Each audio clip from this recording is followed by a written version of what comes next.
사단법인 인문결 연구소장 안녕하십니까? 네, 안녕하십니까? 오늘 정확하게 소개를 드렸습니다. 임상훈 의원님 나오셨습니다.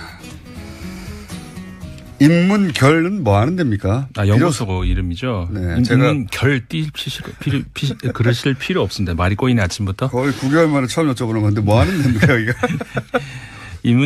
결이라는 것이 이제 그 나무결, 물결 할 때 그 결하고 똑같은 건데요. 네. 그러니까는 그 인간이 모든 행동 뭐 이런 그 양상 이런 것에도 결이 있다는 거죠. 프로이트가 옛날에 그런 얘기 했었거든요. 그러니까 동물 행동학 하는 데입니까? 아니요. 그럼요. 동물하고는 전혀 관계 없습니다. 그러면. 그러니까 그 행위의 인문학적 어떤. 아니요. 거꾸로. 흔히 우리가 인문학적 접근을 한다고 하면서 그 동물하고 별 차이 없는 그런 것들을 접근을 해 들어가는데 그런 게 아니고 예를 들어서 우리가 뇌 연구를 하더라도 언어 뭐 이런 것들도 뇌에서 이루어지지 않습니까? 근데 그런 거에 대해서는 전혀 연구가 없고 뇌 연구한다고 하면은 그 동물하고 별로 비슷한 그런 행태에만 연구가 많이 되는데 근데 그런 것이 아닌 인간에게만 일어나는 그런 행위들이 뇌에서 어떻게 일어나는 거지 이런 거를 연구하는 데죠. 뇌과학 하는 데입니까? 뇌과학도 포함이 됩니다. 뭐 하는 데인지 설명을 잘 모르겠는데 어쨌든. 네. 긴 설명이 필요한데 다음에 다시 설명드릴게요. 또. 알겠습니다. 자, 오늘 짚어주실 예시는? 프랑스 총선을 얘기하려고 하는데요. 네. 일단 앞서서 지난 토요일이었었죠. 독일의 헬무트 콜 전 총리가. 통일 총리죠, 한마디로. 예. 네. 그렇죠. 그러니까 서독의 마지막 총리, 그 다음에 통독의 첫 총리. 그런 거죠. 네. 그리고 4번인가 5번 연임했. 예. 지금까지 가장 장수한 네. 독일 총리였고 메르켈 총리가 기록을 깰지도 모르지만 아직까지는 그렇게 돼 있고. 이제 타계했다 이런 이제 소식이 들어왔죠. 이제 그 뉴스를 보면서 이제 독일의 통일 생각을 좀 해봤어요. 우리나라 아무래도 가장 관심이 가는 분야이기도 하고 하니까. 근데 당시에 독일이 통일이 갑자기 이루어졌잖아요. 갑자기 이루어졌습니다 정말. 네. 그래서 정말 그 정치인들도 미처 그렇게 빨리 통일이 될 거라는 예상을 못하는 상태에서 다만 그때 이제 그 콜 총리의 뭐라고 할까요? 그 업적이랄까 정치적인 감각 굉장히 그 정치적 감각이 뛰어난 그런 정치인인데 당시로서는 그 상상할 수 없었던 어떤 그런 맥락에서 독일 통일을 어느 정도 준비를 그래도 짧은 시간 안에 잘 치러냈다. 그런 총리. 그래서 총리를 연임하게 되죠. 그래서 이제 통일이 된 뒤에도 바로 압도적인 스코어로 연임을 하게 되는 거죠. 근데 이제 그때 제가 한 가지 말씀을 드리고 싶은 거는 뭐냐면 그렇게 갑작스런 통일이 이루어진 배경이 예를 들어서 그때도 서독이나 동독이나 다 그 약간 진보 진영이라고 상대적으로 할 수 있는 쪽에서는 천천히 하자. 갑자기 안 된다라는 목소리가 있었고 상대적으로 약간 오른쪽에 있다라고 하는 진영에서는 동독도 마찬가지입니다. 그쪽에서는 아니다 당장 하자. 지금 당장 그냥 합병하고 통일을 해버리자라는 그런 약간의 대립이 있었는데 오른쪽 소리가 훨씬 컸어요. 네. 그래서 갑자기 통일이 된 거죠. 한마디로 말하면은 흡수 통일이라고 할 수가 있는 건데 그 이후에 독일이 겪었던 그 고통은 우리가 너무나 잘 알고 있죠. 경제적 고통부터 시작해가지고. 네. 그리고 또 저도 동독에서 그때 당시 배낭여행을 제가 많이 하던 때라. 네.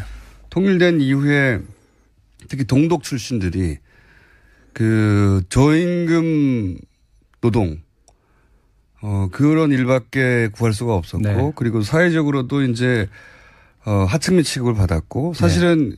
대단히 교육을 잘 받은 고학력자들도, 2등 국민 취급을 받았다. 그 네. 시간이 굉장히 길었다고 해요. 네. 맞습니다. 네. 그래서 그 당시에 독일의 통일 과정을 우리가 이제 다시 들여다본다면 그 당시 그리고 독일의 동독과 서독의 그 경제적 격차 그다음에 지금 우리 남한과 북한의 경제적 격차 이건 비교할 수가 없잖아요. 그렇죠. 그럼에도 불구하고 독일이 그렇게 시달렸었고 그런 경제적인 문제. 그다음에 또 하나가 뭐가 있었냐면은 물론 이거는 꼭 선악의 문제 어느 쪽이 더 낫다는 그런 문제는 아니지만 그 국경 문제가 또 하나 있었어요. 동독이 그러니까 독일 전체로 봤을 때는 섬처럼 떠 있었죠. 네. 그렇죠. 20세기 역사에서 주변 국가들하고 약간의 그 국경 갈등이 있었거든요. 예를 들어서 폴란드하고나. 그러니까 어느 쪽이 더 정당성을 가지고 있다 이 문제를 제가 말하고자 하는 건 아니고 다만 통일이 되는 과정에서 주변 국가들이 또 얼마나 우리가 한 국가가 통일된다 그러면 주변 국가들이 싫어하잖아요. 네. 우리나라 싫어하는 나라 희한하게 멀리 있는 나라는 좋아하고요. 가까이 있는 나라는 싫어합니다. 그렇죠. 우리나라도 그렇잖아요. 네. 뭐 굳이 말을 안 해도 우리나라 통일되면 어느 나라가 싫어할지 일본이 싫어하고요. 그리고 위쪽에도 싫어하고요. 네. 중국도 이렇게 갈라져 있는 게 좋아하는 것 같고 네. 미국도 마찬가지예요. 사실은. 그렇죠. 그러니까 네. 독일 같은 경우도 그랬었단 말이죠. 통일된다고 하니까 프랑스 싫어하고 폴란드 싫어하고 주변 국가들이 다 싫어했어요. 그러는 과정에서 독일이 영토 분쟁에서 가질 수도 있었던 그런 땅을 많이 뺏겼던 그런 역사가 있습니다. 오늘 이야기하신 이야기는 이유는 헬무트 콜이라고 하는 독일의 통일을 이뤄낸 상징적인 인물이 지난주에 사망했기 때문에 네, 잠시 그렇죠. 언급하신 거죠. 네. 이 주제는 워낙 큰 주제라 통일에 관한 거는 다음에 한번 다루기로 하고. 네. 프랑스 총선에 사실 이게 독일의 거인, 뭐 유럽의 거인 이렇게 평가받는 유명한 사람이죠, 콜 총리는. 네. 프랑스 총선 이야기 들어가 볼까요? 예. 압승, 그러니까 그 언론이 예상했던 것보다는 숫자가 좀 적어요. 네, 그렇죠. 언론은 뭐 400석 막대 얘기했는데 80%까지 차지할 것이다 이런 예상이 나왔었죠. 그리고 투표 마감 직후에 나온 여론조사에서도 그러니까 출구조사에서도 그렇게 나왔었는데 네. 실제로 해보니까 최종적인 결과는 그 정도까지는 아니었다. 300대로. 네, 400대까지 갔을 것이다 했는데 300대로 지금 그 예상이 되고요. 의석수가 500대입니다. 577석인데 자세히 알 필요는 없어요. 몇 석인지 남의 나라까지. 근데 어쨌든 500대인데 네. 400대까지 차지할 거라고 그랬는데 300대에서 끝나요. 네. 그러니까 80%일 거라고 했는데 80%까지 안 가고 70~80%까지 갈 그래도 것이다. 뭐 압도적이죠. 그렇죠. 그것만 해더라도 0석에서 그 정도까지 간다는 건 양대 압도적이고. 정당이 다 찌그러졌잖아요. 네. 근데 그 우파 전통적인 우파죠. 공화당의 경우는 생각한 것만큼 그렇게 지금 찌그러졌다 표현하셨는데 찌그러지진 않았습니다. 어느 정도 의석이 줄었다 정도 얘기할 수 있을 것 같고 그다음에 그 사회당 같은 경우도 사회당은 완전히 소멸할 것이다 이런 예상이 있었잖아요. 20몇 석까지 떨어질 것이다. 그 정도까지 떨어지진 않았었고 사회당도 물론 그 사회당은 찌그러졌다 이 표현이 가능한데 사회당은 찌그러졌다고 할 수 있죠. 그렇죠. 네. 근데 소멸까지는 안 간 것 같고 그다음에 그 라 프랑스 인수미즈라고 하는 그러니까 우리식으로 하면 뭐라고 할까요? 그 굴복하지 않는 프랑스라고 이 당명이 그렇게 되어 있는데 그 정당 같은 경우도 의석수를 굉장히 많이 늘렸고요. 전체적으로 봤을 때 기존 정당은 축소되었고 많이. 네. 그다음에 중도 그 마크롱 신당이 돌풍을 일으킨 것은 맞습니다. 그런데 여기서 하나 우리가 눈여겨봐야 될 게 뭐가 있냐면은 이번에 그 투표장에 가지 않는 그 국민이 유권자가 절반을 훨씬 넘었습니다. 네. 이게 뭘 의미하느냐? 그러니까는 신당 돌풍 뭐 우리 그 언론에서 이제 사설에서 많이 나옵니다만 기존 정당에 실망한 유권자들이 새로운 뭐 정치 지형을 뭐 선택했다. 근데 이렇게 과연 볼 수가 있겠는가 이제 그 문제점. 네. 왜냐하면은 40%만 투표했기 때문에 네. 실제로는 60%는 아예 투표에 참여하지도 않았고. 그렇죠. 예. 그러니까 신당 같은 경우에 30% 정도의 지지를 얻었다라고 하지만 전체 프랑스인 그러니까는 투표장에 가지 않은 사람들도 어쨌든 간에 국민이니까 놀러 가려고 안 간 사람도 물론 있겠지만 일부러 안 간 투표를 거부한 사람들도 있거든요. 다시 말해서 한 15%가 안 되는 정도의 프랑스인들이 신당을 지지했다는 거거든요. 15%로 지금 15%의 지지로 프랑스 정권과 전국을 다 잡은 거예요. 그렇죠. 그러니까 어떤 의미에서 그냥 비정상적인 거죠. 그렇죠. 예. 여기서 이제 우리가 문제점을 볼 수가 있다는 거거든요. 그러니까 선거 제도가 완벽한 제도라고 하는 거는 우리가 있을 수가 없지만 그래도 그나마 결선 투표제까지 하고 있는 프랑스의 경우에 우리나라의 선거 제도보다는 낫다는 평가가 있습니다만은 여기서도 또 그런 허점이 나온다는 거죠. 15%도 안 되는 지지율을 가지고 우리가 압승이라고 표현할 수 있는 70%가량의 의석을 차지한다. 이거는 좀 문제가 있지 않는가. 85%의 국민이 지지하지 않는 정당인 겁니다, 현재. 그렇죠. 예, 이거 과연 이게 민주주의 제도가 탄생시킨 결과를 그대로 받아들일 수밖에 없긴 한데 이게 과연 압승이라고 표현할 수 있고 국민의 지지를 받고 있는 대통령과 정당이라고 할 수 있는가 저 이런 의문이 실제로 들었던 게 이번에 휴가 기간에 이제 그 동네 프랑스의 뭡니까 국경 없는 기자회나 네. 그쪽에 언론계에 있는 사람들을 만나서 잠깐 얘기해 본 적이 있는데 이 문제에 대해서 뭐랄까요? 굉장히 시니컬하더라고요. 어떻게 마크롱에 대해서는 부정적인 인식이 강하고 네.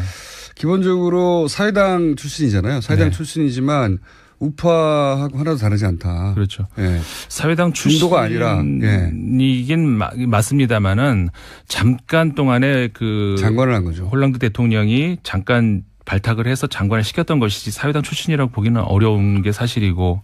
근데 출신이지 않습니까? 당적 거기도 없으니까. 그렇죠. 당적은 네. 맞습니다. 근데 사회당 어쨌든 좌파도 아니고 네. 제가 중도 어쩌고 하니까 그게 아니라 기업의 이익을 철저히 대변한다. 맞습니다. 이번에 네. 가장 먼저 지금 하겠다고 하는 것이 노동법 개정이라는 거거든요. 네. 그러니까 해고 유연하게 하고 이런 것들. 그러니까 다시 말하면은 그 기존의 사회당 출신이라고 했지만 좌파 정책하고는 전혀 관계가 없고요. 그 다음에 그 신당의 구성원들 새로 이제 그 이번에 국회의원이 되는 많은 사람들 있지 않습니까? 굉장히 다양한 곳에서 다양한 출신들이 이제 그 입후보했고 국회의원 의석으로 들어갔다라고 평가가 나오지만 그 중에서 과연 블루칼라가 몇 %나 되겠는가 별로 없습니다. 그러니까 한마디로 말해서 무슨 뭐 학자 출신 뭐 별의별 출신들이 다 있습니다만은 진짜 노동자를 대변할 수 있는 그런 목소리를 신당에서 과연 내겠는가 그거는 굉장히 회의적이라는 거죠. 그래서 그런 얘기를 하더라고요. 이제 아마 노동법 관련 개정을 할 텐데 그러면 프랑스 전역이 그 시위로 뒤덮일 거라고 아마 마크롱 대통령이 당선이 됐고 또 정당도 이제 휩쓸고 있지만 말씀하신 대로 굉장히 합치면은 실제로 전 국민 중에 굉장히 낮은 지지를 받고 있는 대통령이라 네. 실제로는 취약하다. 그래서 네. 노동법 개정을 하면 거리로 많이 쏟아져 나올 것이라고 대혼란이 있을 것이다. 뭐 이런 식의 얘기도 하더라고요. 맞습니다. 그러니까 우리가 이제 잘 들여다봐야 되는 것이 뭐가 있냐면은 의석 수만 놓고 보면은 마크롱을 지지하는 프랑스 국민들의 뭐 아주 열광적인 지지 이렇게 얘기를 하기 쉬운데 전혀 현실은 그렇지 않다는 거. 저 투표장에 가지 않은 국민이 절반을 훨씬 넘어섰다는 거에서 과연 우리가 무슨 교훈을 얻어야 되는가. 사실 지금 프랑스 국민들은 현재의 프랑스 정치 시스템 자체에 거부감을 가지고 기본적으로 기존 정치를 거부한 거거든요. 정치 혐오를 드러낸 것이다. 예. 그래서 이렇게 저는 봅니다만. 예. 그러니까 우리가 지금까지 투표 제도라는 선거 제도나 이런 것들이 상대 평가 같은 거잖아요. 그러니까 내가 정말 이 사람이 좋아서 찍는다기보다는 그나마 이 안에서 차악이라고 표현되는. 예, 그렇게 할 수밖에 없기 때문에 그러니까 투표장에 가지 않는데 투표장에 가지 않는 이 사람들의 민의를 어떻게 표현할 거냐는 거죠. 그래서 이제 그런 이야기들이 프랑스에서도 많이 나와요. 투표장에 가서 예를 들어서 그 0번을 논다든가 그래서 난 0번을 찍겠다. 한마디로 말해서 난 투표를 참여를 했다. 하지만 어느 지지할 사람이 아무도 없다. 지지할 사람이 없다. 그것도 정치적 의사 표현으로 인정해달라. 그렇죠. 나는 그 투표장에 안 가고 놀러 간 사람하고는 다르다는 그런 정치적인 의사 표현을 인정을 해달라는 거죠. 그렇게 했을 경우에 물론 이런 거는 이제 아직까지는 허점이 많이 있습니다만은 그렇게 국민들의 지지를 받지 않고 있는 정당이 70%의 의석을 차지하게 두는 것은 정당하지 않다는 것. 예를 들어서 그만큼 지지를 못 받았다면 의석 자체도 그만큼을 줄여야 되는 거 아니냐.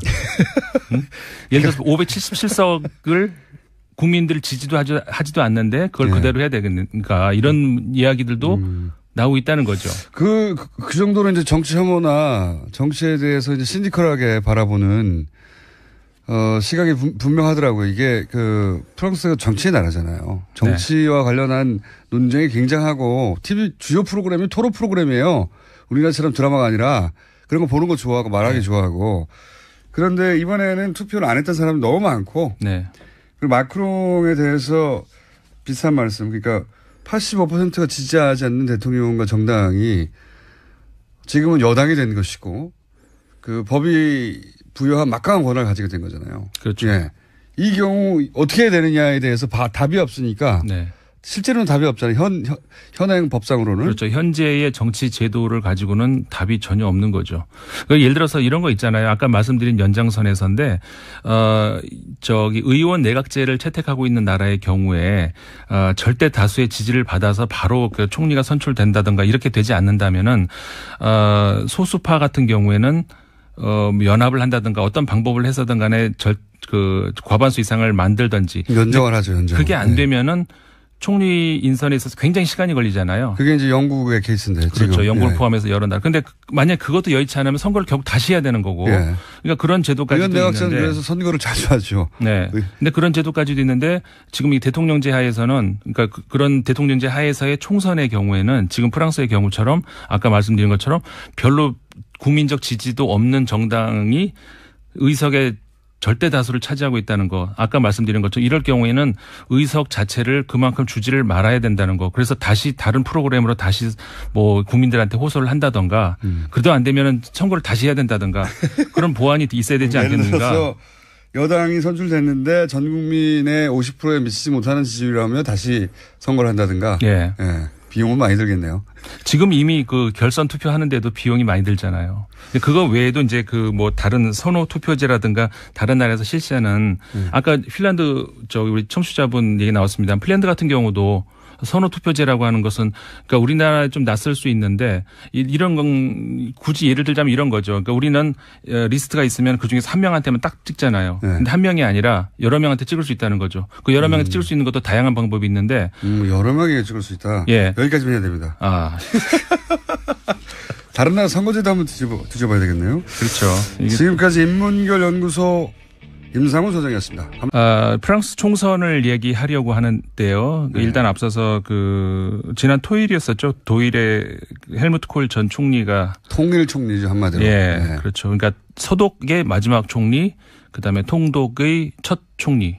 그런 거죠. 네. 그리고 4번인가 5번 연임했. 예, 지금까지 가장 장수한 독일 총리였고 메르켈 총리가 기록을 깰지도 모르지만 아직까지는 그렇게 돼 있고.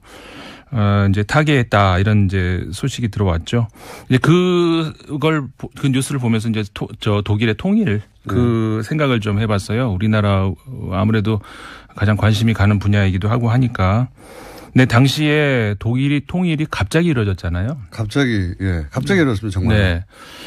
그래서 정말 정치인들도 미처 그렇게 빨리 통일이 될 거라는 예상을 못하는 상태에서 다만 그때 이제 콜 총리의 뭐라고 할까요? 업적이랄까 정치적인 감각, 굉장히 정치적 감각이 뛰어난 그런 정치인인데 당시로서는 상상할 수 없었던 어떤 그런 맥락에서 독일 통일을 어느 정도 준비를 그래도 짧은 시간 안에 잘 치러냈다. 그런 총리. 그래서 총리를 연임하게 되죠. 그래서 이제 통일이 된 뒤에도 바로 사단법인 인문결 연구소장. 안녕하십니까? 네, 안녕하십니까? 오늘 정확하게 소개를 드렸습니다.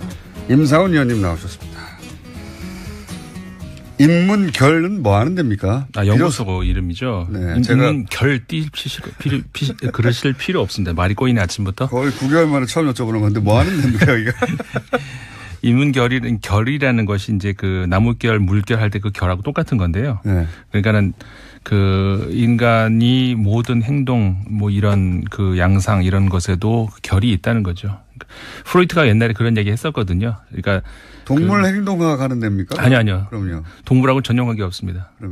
그러니까 그 행위의 인문학적 아니요. 거꾸로 흔히 우리가 인문학적 접근을 한다고 하면서 동물하고 별 차이 없는 그런 것들을 접근을 해 들어가는데 그런 게 아니고 예를 들어서 우리가 뇌 연구를 하더라도 언어 이런 것들도 뇌에서 이루어지지 않습니까? 근데 그런 거에 대해서는 전혀 연구가 없고 뇌 연구한다고 하면은 동물하고 별로 비슷한 그런 행태에만 연구가 많이 되는데 근데 그런 것이 아닌 인간에게만 일어나는 그런 행위들이 뇌에서 어떻게 일어나는 거지 이런 거를 연구하는 데죠. 뇌과학 하는 데입니까? 뇌과학도 포함이 됩니다. 뭐 하는지 설명을 잘 모르겠는데 어쨌든. 네, 긴 설명이 필요한데 다음에 또 다시 설명드릴게요. 알겠습니다. 자, 오늘 짚어주실 예시는 적인 스코어로 연임을 하게 되는 거죠. 근데 이제 그때 제가 한 가지 말씀을 드리고 싶은 거는 뭐냐면 그렇게 갑작스런 통일이 이루어진 배경이 예를 들어서 그때도 서독이나 동독이나 다 그 약간 진보 진영이라고 상대적으로 할 수 있는 쪽에서는 천천히 하자. 갑자기 안 된다라는 목소리가 있었고 상대적으로 약간 오른쪽에 있다라고 하는 진영에서는 동독도 마찬가지입니다. 그쪽에서는 아니다 당장 하자. 지금 당장 그냥 그 합병하고 통일을 해버리자라는 그런 그 약간의 대립이 있었는데 오른쪽 소리가 훨씬 컸어요. 그래서 갑자기 통일이 된 거죠. 한마디로 말하면은 흡수 통일이라고 할 수가 있는 건데 그 이후에 독일이 겪었던 그 고통은 우리가 너무나 잘 알고 있죠. 뭐 경제적 고통부터 시작해가지고. 왜냐면 그리고 또 저도 동독에서 그때 당시 그 배낭여행을 제가 많이 하던 때라 통일된 이후에 특히 동독 출신들이 그 저임금 노동 그런 일밖에 구할 수가 없었고 그리고 사회적으로도 이제 하층민 취급을 받았고 사실은 대단히 교육을 잘 받은 고학력자들도 2등 국민 취급을 받았다. 그 시간이 굉장히 길었다고 해요. 맞습니다. 그래서 그 당시에 독일이 통일도 있었던 그런 땅을 많이 뺏겼던 그런 역사가 있습니다. 오늘 이야기하신 이유는 헬무트 콜이라고 하는 독일의 통일을 이뤄낸 상징적인 인물이 지난주에 사망했기 때문에 잠시 언급하신 거죠. 이 주제는 워낙 큰 주제라 통일에 관한 거는 다음에 한번 다루기로 하고. 프랑스 총선에 사실 이게 독일의 거인, 뭐 유럽의 거인 이렇게 평가받는 유명한 사람이죠, 콜 총리는. 프랑스 총선 이야기 들어가 볼까요? 압승, 그러니까 그 언론이 예상했던 것보다는 숫자가 좀 적어요. 그렇죠. 그 언론은 뭐 400석 대 얘기했는데 80%까지 차지할 것이다 이런 예상이 나왔었죠. 그리고 투표 마감 직후에 나온 여론조사에서도 그러니까 출구조사에서도 그렇게 나왔었는데 실제로 해보니까 최종적인 결과는 그 정도까지는 아니었다. 300대로. 400대까지 갔을 것이다 했는데 300대로 지금 그 예상이 되고요. 의석수가 500대입니다. 577석인데. 자세히 알 필요는 없어요. 몇 석인지 남의 나라까지. 근데 어쨌든 500대인데 400대까지 차지할 거라고 그랬는데 300대에서 끝나요. 그러니까 80%일 거라고 했는데 80%까지 안 가고 70%까지 갈 그래도 것이다. 뭐 압도적이죠. 그렇죠. 그것만 해도 0석에서 그 정도까지 간다는 건 압도적이고. 양대 정당이 다 찌그러졌잖아요. 근데 그 우파 전통적인 과정을 우리가 이제 다시 들여다본다면 그 당시 그리고 독일의 동독과 서독의 그 경제적 격차, 그다음에 지금 우리 남한과 북한의 경제적 격차, 이건 비교할 수가 없잖아요. 그렇죠. 그럼에도 불구하고 독일이 그렇게 시달렸었고 그런 경제적인 문제. 그다음에 또 하나가 뭐가 있었냐면은 물론 이거는 뭐 꼭 선악의 문제 어느 쪽이 더 낫다는 뭐 그런 문제는 아니지만 그 국경 문제가 또 하나 있었어요. 동독이 그러니까 독일 전체로 봤을 때는 섬처럼 떠 있었죠. 그렇죠. 20세기 역사에서 주변 국가들하고 약간의 그 국경 갈등이 있었거든요. 예를 들어서 폴란드하고나. 그러니까 어느 쪽이 더 정당성을 가지고 있다 이 문제를 제가 말하고자 하는 건 아니고 다만 통일이 되는 과정에서 주변 국가들이 또 얼마나 우리가 한 국가가 통일된다 그러면 주변 국가들이 싫어하잖아요. 우리나라도. 싫어하는 나라 희한하게 멀리 있는 나라는 좋아하고요. 가까이 있는 나라는 싫어합니다. 그렇죠. 우리나라도 그렇잖아요. 뭐 굳이 말을 안 해도 우리나라 통일되면 어느 나라가 싫어할지. 일본이 싫어하고요. 그리고 위쪽에도 싫어하고요. 중국도 이렇게 갈라져 있는 게 좋아하는 것 같고. 미국도 마찬가지예요. 사실은. 그렇죠. 그러니까 독일 같은 경우도 그랬었단 말이죠. 통일된다고 하니까 프랑스 싫어하고 폴란드 싫어하고 주변 국가들이 다 싫어했어요. 그러는 과정에서 독일이 영토 분쟁에서 가질